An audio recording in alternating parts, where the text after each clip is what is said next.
काय बाई माझ्या मडायला नुसता वैताग यांचा. सकाळी उठायचं संध्याकाळपर्यंत राबराब काम करायचं यांच्या पाठीमाग. मात्र यांचं बुराईच.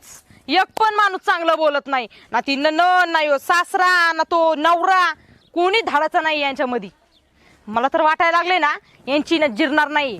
यांची जिरवण्यासाठी ना मला माझ्या बापालाच बोलावं लागतंय. माझा बाप यांची नाही काय कशी अशी जिरवीन ना तवशी की माणसं कुठे नीट वागत्यान. नाहीतर यांना सोडायची आली तरी चालन. याचं जीवनच नकोय मला. वैतागलेली यांच्या. सकाळचं उठा ते संध्याकाळपर्यंत काम करत राहा तरी यांची कधीच प्रशंसा नाही. तोंडातून नुसतं बका बका त्यांचं वाईटच निघतंय. चांगलं तर थोबडातून एक शब्द नाही. आईला 2 तास झालेत. बेण्याला पाहतो चप्पल तिथं पडली. कुठं गेलं 2 तासापासून सापडतो त्याच्या आईला. कुठं पिऊन पाडा कुठं नाही. आईला घेतो इथं पाडायला पिऊन. बऱ्या इथे याच्या आईला पाड्याच्या. ए खरे